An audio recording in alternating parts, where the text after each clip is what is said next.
నమస్తే welcome to hash tag you నేను మీ Rajesh. BRS party అనేక వేదికల మీద ఉప ఎన్నికలు వచ్చేస్తున్నాయి, ఉప ఎన్నికలు రెడీ అయిపోవాలి. ఇప్పుడు ప్రధానంగా కేసీఆర్ మొన్న జరిగినటువంటి గత 2 నెలల క్రితం జరిగిన రజతోత్సవ సభలో కూడా ఆయన ఉప ఎన్నికల గురించే ప్రస్తావించారు.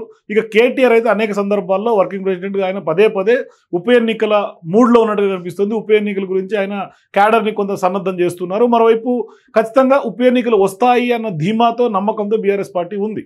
సో ఈ నేపథ్యంలో ఇప్పుడు తెలంగాణలో గ్రౌండ్ ఏ విధంగా ఉంది? ఒకవేళ నిజంగానే ఉప ఎన్నికలు వస్తే మరి బీఆర్ఎస్ ఎటుదిరిగైనా ఖచ్చితంగా గెలవాలి అని ఒక లక్ష్యం పెట్టుకుంది. ఎందుకంటే వాళ్ళన్నీ సిట్టింగ్ సీట్లు, ఇప్పటికే 10 మంది ఎమ్మెల్యేలు జంప్ అయిపోయినటువంటి నేపథ్యం. ఇప్పుడు ఆ సిట్టింగ్ సీట్లలో ఖచ్చితంగా గులాబీ పార్టీ జెండా ఎగిరేయాలి అనేది బీఆర్ఎస్ పార్టీ లక్ష్యం.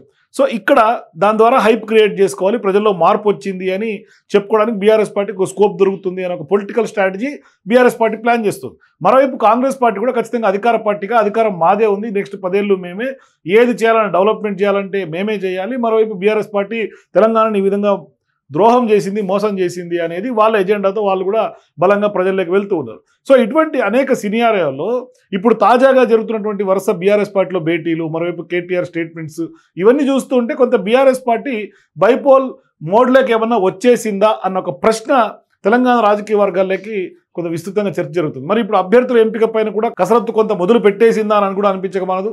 ఎప్పుడు సైరన్ మోగినా మేము సై అనే అంశం మీద కొంత సిద్ధమవుతున్నట్టుగా స్పష్టంగా బీఆర్ఎస్ పార్టీ కనిపిస్తుంది. సో అలాంటప్పుడు కొంత ఎందుకు అడావిడి చేస్తోంది కార్ పార్టీ? నిజంగానే ఉప ఎన్నికలు సిద్ధమవుతుందా? వస్తే కనుక ఏ ఉప ఎన్నికల కోసం సిద్ధమవుతోంది? వచ్చే అవకాశం ఉందా? ఓవైపు జూబ్లీ హిల్స్ తప్ప మిగతా చోట్ల ఇప్పటికిప్పుడు ఉప ఎన్నికలు జరిగే అవకాశం నిజంగా ఉంటుందా లేదా అన్న సందేహాలు కూడా ఉన్నాయి. సో ఇటువంటి సందర్భాల్లో గులాబీ పార్టీ స్ట్రాటజీ ఏంటి? గులాబీ పార్టీ ఏం లెక్కలేస్తోంది? ఎందుకంటే 2023 అసెంబ్లీ ఎన్నికల్లో బీఆర్ఎస్ పార్టీ బీఫామ్ మీద గెలిచి తర్వాత కాంగ్రెస్ పార్టీలకు జంప్ అయిపోయినటువంటి 10 మంది ఎమ్మెల్యేలు. సో ఇప్పుడు ఆయా నియోజకవర్గాల్లో ఉప ఎన్నికలు వస్తాయి అన్నది బీఆర్ఎస్ పార్టీ అంచనా. వాళ్ళ మీద అనర్హత వేటు వేయాలంటూ అసెంబ్లీ స్పీకర్ని కోరింది బీఆర్ఎస్ పార్టీ. ఆ పోరాటంలో భాగంగా సుప్రీంకోర్టు మెట్లెక్కింది. సుప్రీంకోర్టులో వచ్చినటువంటి తీర్పును కూడా వీళ్ళకి ఫేవర్గా ఉందనే భావనలోనే బీఆర్ఎస్ పార్టీ ఉంది. తాజాగా వచ్చినటువంటి తీర్పును కూడా పూర్తి స్థాయిలో తమకు అనుకూలం అనే అంశం మీద వాళ్ళు బలంగా నమ్ముతున్నారు గులాబీ నేతలందరూ కూడా. సో ఇప్పుడు పార్టీ ఫిరాయించినటువంటి ఎమ్మెల్యేల సంగతిని 3 నెలల్లోగా తేల్చమని స్పీకర్కి ఏదైతే సుప్రీంకోర్టు సూచించిందో అందులో భాగంగానే కొందరు ఎమ్మెల్యేలకు ఇప్పటికే స్పీకర్ నోటీసులు కూడా ఇచ్చినట్లుగానే మనకు స్పష్టంగా సమాచారం ఉంది. సో ఇప్పుడు బీఆర్ఎస్ లీడర్స్ అట్లాగే మరికొంతమంది ఫిరాయింపు ఎమ్మెల్యేలు కూడా త్వరలోనే మరికొంతమంది కూడా నోటీసులు అందుకోబోతున్నారనే ప్రచారం కూడా జరుగుతోంది. సో ఇదంతా చూస్తుంటే వాళ్ళు మొత్తం మీద ఖచ్చితంగా అనర్హత వేట పడుతుంది అనేది కారు పార్టీ గట్టిగా నమ్ముతోంది. సో ఈ దిశగా ఇప్పుడు నిజంగానే అనర్హత వేటు పడితే ఆ 10 నియోజకవర్గాల్లోనే ఉప ఎన్నికలు రావడం ఖాయమా? అవి కూడా ఎంతో దూరంలో లేవని, ఎందుకంటే జూబ్లీ హిల్స్ బైపోల్స్తో పాటే ఇక్కడ కూడా ఈ 10 స్థానాల్లో కూడా ఉప ఎన్నికలు జరుగుతాయని బీఆర్ఎస్ పార్టీ గట్టిగా నమ్ముతోంది. మరో బీఆర్ఎస్ పార్టీ అధిష్టానం కూడా దిశగా కార్యాచరణ కూడా సిద్ధం చేసుకుంటుంది. అందుకని ఇప్పుడు ఆయా నియోజకవర్గాల మీద ప్రత్యేకంగా దృష్టి పెట్టబోతున్నట్లు కూడా సమాచారం. ఇప్పటికే అక్కడ సన్నాహ సమావేశాలు, పార్టీ మారిపోయినటువంటి ఎమ్మెల్యేలకు ప్రత్యామ్నాయ నేతలను కూడా సిద్ధం చేసే కార్యక్రమంలో బీఆర్ఎస్ పార్టీ ఇప్పుడు తలమునకలవుతోంది. అందులో భాగంగానే గెలుపు గుర్రాల కోసం ఇప్పటికే ఆయా నియోజకవర్గాల్లో బీఆర్ఎస్ పార్టీ ఒక స్ట్రాంగ్ లీడర్ని అన్వేషిస్తోంది. ఆ అన్వేషణ మొదలుపెట్టింది. గత ఎన్నికల్లో కాంగ్రెస్ గాలి వీచినా ఆయా నియోజకవర్గాల్లో తమ పార్టీ గెలిచింది కాబట్టి ఇప్పుడు కూడా ఖచ్చితంగా ఉప ఎన్నికలు కనుక జరిగితే అక్కడ తిరిగి బీఆర్ఎస్ పార్టీ ఖాతాలోనే ఈ 10 స్థానాలు కూడా పడతాయి అనేది బీఆర్ఎస్ పెద్దల యొక్క నమ్మకం. సో ఇప్పుడు ఖచ్చితంగా ఈసారి కనుక టికెట్స్ను అధిష్టానానికి దగ్గరగా ఉన్న వాళ్ళకి, గెలిచే వాళ్ళకి కనుక పక్క చూపులు చూడనటువంటి వాళ్ళకి కనుక ఇవ్వాలనుకుంటుందంటే బీఆర్ఎస్ పార్టీ ఇప్పటికే ఆ దిశగా బీఆర్ఎస్ పార్టీ నాయకుల నుంచి అందుతున్నటువంటి సమాచారం.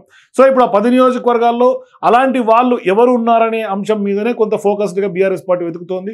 శేర్లింగంపల్లిలో ఎమ్మెల్సీ సెంబీపూర్ రాజు, పటాన్ చెరువులో ఆదర్శ్ రెడ్డి, స్టేషన్ గన్పూర్లో మాజీ ఉప ముఖ్యమంత్రి రాజయ్య, ఖైరతాబాద్ నుంచి మన్నె గోవర్ధన్ రెడ్డి, రాజేందర్ నగర్లో సబితా ఇంద్రారెడ్డి కొడుకు కార్తీక్ రెడ్డి, అట్లాగే జగిత్యాలలో ఎమ్మెల్సీ ఎల్ రమణ, బాన్స్వాడ నుంచి ఆర్టీసీ మాజీ చైర్మన్ బాజిరెడ్డి గోవర్ధన్ రెడ్డి, గద్వాల్లో హనుమంతు నాయుడు, లేదంటే కనుక కాంగ్రెస్లో ఉన్న వారిని లాక్కునే అవకాశం కూడా ఉంది అనేది బీఆర్ఎస్ పార్టీ నాయకులు చెప్తున్నారు. ఇక భద్రాచలంలో రేగా కాంతారావుకు, చేవేల నుంచి కొత్త వారికి టికెట్ ఇచ్చే అవకాశం ఉందనే అంశాలను కూడా కొంత పరిశీలిస్తున్నారు. ఇక వీళ్ళు మాత్రమే కాకుండా ఉప ఎన్నికలంటూ జరిగితే ఆ టైంకే కాంగ్రెస్ నుంచి కానీ లేదంటే కనుక వేరే పార్టీల నుంచి కానీ బలమైనటువంటి నాయకులు ఎవరైనా ఉంటే కూడా ఆసక్తి ఉన్న వాళ్ళు అక్కడ కాంగ్రెస్ పార్టీలో కానీ ఇతర పార్టీలో వ్యతిరేకత ఉన్నటువంటి వాళ్ళని కూడా కొంత చేర్చుకొని గెలిపించుకునేలా కూడా ప్లాన్స్ చేస్తుందంటే బీఆర్ఎస్ పార్టీ అధిష్టానం ఇప్పటికే. సో ఇప్పుడు వాళ్ళు ఊహించినట్లుగానే ఒకవేళ 10 నియోజకవర్గాల్లో ఉప ఎన్నికలు జరిగితే మాత్రం ఆ ఫైట్ అసెంబ్లీ సాధారణ ఎన్నికల మీద కూడా ఖచ్చితంగా మించిపోయే అవకాశాలు ఎక్కువ శాతం కనిపిస్తున్నాయి. అంటే అంత హీట్ రాజేస్తోంది ఆ ఉప ఎన్నికలు. అందుకే ఇప్పటి నుంచే కొంత కసరత్తు స్టార్ట్ చేస్తోంది, ప్రత్యేక దృష్టి పెడుతుంది బీఆర్ఎస్ పార్టీ. నియోజకవర్గాల వారీగా సమావేశాలు నిర్వహించుకుంటూ అక్కడ ఇన్ఛార్జీలను కూడా నియమిస్తూ క్యాడర్ని కొంత రెట్టింపు ఉత్సాహంతో ఉత్తేజపరుస్తూ అందరినీ కూడా ఆ దిశగా అడుగులు పడుతున్నాయి. పొలిటికల్గా చాలా వ్యూహాత్మకంగా అడుగులు వేస్తున్నారు. ఒకవేళ స్పీకర్ కనుక నిర్ణయం తీసుకొని వాళ్ళపై అనర్హత వేటు వేస్తే ఉప ఎన్నికలు వచ్చే అవకాశం ఉంది కాబట్టి ముందుగానే అలర్ట్ అయిపోతుందంటే గులాబీ పార్టీ కూడా.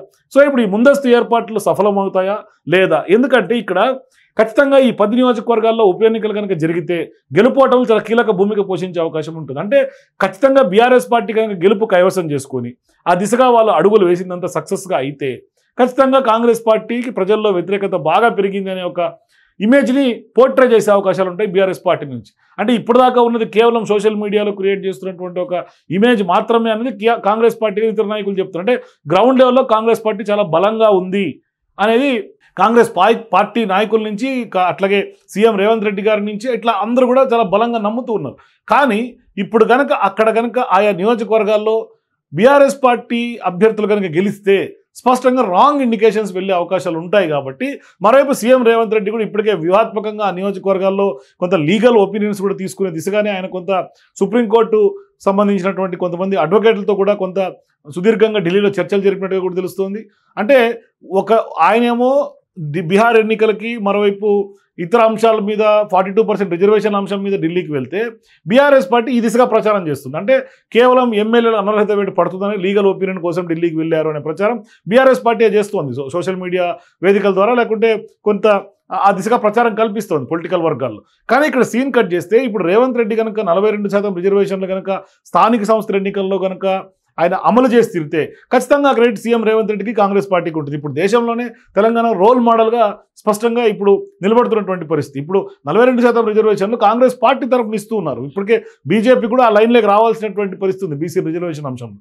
మరోవైపు ఇప్పుడు బీసీ రిజర్వేషన్ అంశమే ఖచ్చితంగా కాంగ్రెస్ పార్టీకి కొంత అదృష్టంగా మారితే అది బీఆర్ఎస్ పార్టీకి శాపంగా మారే అవకాశాలు ఉంటాయి. ఎందుకంటే వాళ్ళు ఇప్పటిదాకా ఏం లైన్ తీసుకోలేదు, మరోవైపు సైలెంట్గా ఉంటున్నారు, ఎక్కడ మాట్లాడినటువంటి దాఖలాలే వాళ్ళ స్టాండే బయటకు వచ్చి చెప్పనటువంటి పరిస్థితులు ఎక్కువ శాతం ఉన్నాయి. ఇప్పటిదాకా క్లారిటీ లేదు ఆ విషయం మీద. సో ఇటువంటి సందర్భాల్లో ఇప్పుడు వీళ్ళు 42% రిజర్వేషన్లు ఒకవేళ లీగల్గా కొన్ని ఇబ్బందులు చిక్కులు ఉంటే అది ఖచ్చితంగా పార్టీ తరఫున స్థానిక సంస్థల ఎన్నికల్లో ఇంప్లిమెంట్ చేస్తామని సీఎం రేవంత్ రెడ్డి గారు చెప్తున్నటువంటి తరుణంలో ఖచ్చితంగా బీసీ ఓట్ బ్యాంక్ అంతా కూడా కాంగ్రెస్ పార్టీ వైపు ర్యాలీ అయ్యే అవకాశం ఉంటుంది. మరోవైపు కులగణనకు సంబంధించినటువంటి అంశం కూడా కొంత పాజిటివ్గానే టర్న్ అయింది. రైతులకు సంబంధించినటువంటి అంశాలు, బోనస్ కానీ. అయితే ఇక ఈ రైతులు అనగానే ఇప్పుడు మళ్ళీ యూరియాని తెర మీద తీసుకొస్తారు. సో యూరియా అంశంలో కూడా ఖచ్చితంగా కేంద్ర ప్రభుత్వ వైఫల్యాన్ని ఖచ్చితంగా ప్రజలకి బలంగా కాంగ్రెస్ పార్టీ తీసుకెళ్లగలిగింది. మరోవైపు ఇప్పుడు తాజాగా ఒక 4 రాష్ట్రాలతో పాటుగా తెలంగాణలో కూడా దాదాపుగా కొన్ని వేల మెట్రిక్ టన్నుల కేటాయింపులు కూడా యూరియా కేటాయింపులు కేంద్రం ఇచ్చినటువంటి నేపథ్యంలో అది కూడా 1-2 రోజుల్లోనే ఇష్యూ సార్ట్అవుట్ అయ్యే అవకాశాలు ఉంటాయి. సో ఇట్లా ఓవరాల్గా చిన్న అంశాలని భూతత్వంలో పెట్టి చూపించి కొంత దాన్ని నెగిటివ్గా పోర్ట్రే చేస్తున్నటువంటి నేపథ్యంలో నిజంగానే ఆ నెగిటివిటీ ప్రజల్లో బలంగా గ్రౌండ్ నుంచి వస్తుందా వీళ్ళు క్రియేట్ చేస్తారు? ఎందుకంటే తాజాగా రేవంత్ రెడ్డి నిన్న మాట్లాడుతూ కూడా ప్రధానమైనటువంటి ఇవే అంశాల మీద ఎక్కువ టచ్ చేశారు. అంటే కేవలం సోషల్ మీడియా ఆధారితంగా డబ్బులు పోగేసుకొని దాన్ని సోషల్ మీడియాలో పెట్టి దుష్ప్రచారం క్రియేట్ చేస్తున్నారని సీఎం రేవంత్ రెడ్డి స్వయంగా చెప్తున్నారు. మరి ఇటువంటి సందర్భాల్లో ఈ ఉప ఎన్నికల్లో ఖచ్చితంగా ప్రజలు ఎవరికి తీర్పిస్తారు? మరి ప్రతిపక్ష పార్టీ పాత్రలో నిజంగా బీఆర్ఎస్ పార్టీ న్యాయం చేస్తుందా? మరి అధికార పార్టీగా న్యాయం చేస్తుందా? మరి ఇప్పుడు ఈ 10 నియోజకవర్గాల్లో ఉప ఎన్నికలు కనుక నిజంగా వచ్చే అవకాశాలు ఎంత ముందు? అసలు అప్పర్ హ్యాండ్ విషయం పక్కన పెడితే అసలు నియోజకవర్గాల్లో స్పీకర్ నిర్ణయం ఏ విధంగా తీసుకుంటారు? ఎందుకంటే నోటీసులు కొందరికి ఇప్పటికే జారీ అయినాయి, ఎక్స్ప్లెనేషన్ కోసం అంటున్నారు. వాళ్ళేమో అసలు మేము పార్టీనే మారలేదు అంటున్నారు. మరి పార్టీనే మారినప్పుడు టెక్నికల్గా అడ్మిట్ కానప్పుడు అది ఉప ఎన్నికల దాకా లీడ్ అయ్యే పరిస్థితులు ఉండవు. కేవలం 1-2 నియోజకవర్గాలు, అది కూడా కొన్ని టెక్నికల్గా ఎక్కడైతే అడ్మిట్ అయినటువంటి కేసులు దానం నాగేందర్ లాంటివో, లేకంటే కొన్ని నియోజకవర్గాలు స్పెసిఫిక్గా వాటి వరకు మాత్రమే కొంత ఏమైనా సీరియస్ యాక్షన్ ఉండే అవకాశం ఉంటుంది. మరి అది కూడా ఉప ఎన్నికల దాకా వెళ్తుందా, లేకుంటే ఈ అంశాన్ని లీగల్ ఒపీనియన్ తీసుకొని కొంత డ్రాగ్ చేస్తారా, ఇవన్నీ చూడాల్సినటువంటి అవసరం ఉంది. మొత్తం మీద బీఆర్ఎస్ పార్టీ ఎందుకో పదే పదే ఉప ఎన్నికలను ఒక జపం చేస్తుంది. మరి ఉప ఎన్నికలు నిజంగానే జపంలో బీఆర్ఎస్ పార్టీ సఫలమవుతుందా విఫలమవుతుందా అనేది మాత్రం తెలంగాణ రాజకీయ వర్గాలు అందరూ కూడా వెయిట్ చేస్తున్నారు. చూడాలి మరి ప్రజలు కూడా ఏ విధమైనటువంటి మద్దతు బీఆర్ఎస్ పార్టీకి ఉంది, కాంగ్రెస్ పార్టీకి ఉంది. ఓవరాల్గా ఉప ఎన్నికలు ఖచ్చితంగా తెలంగాణ రాష్ట్ర రాజకీయాల్లో బీఆర్ఎస్ పార్టీకి ఆ పార్టీ లాభం జరుగుతుంది, నష్టం జరుగుతుంది. మీ అభిప్రాయాల కింద కామెంట్స్ తెలియజేయండి. For more videos please watch #.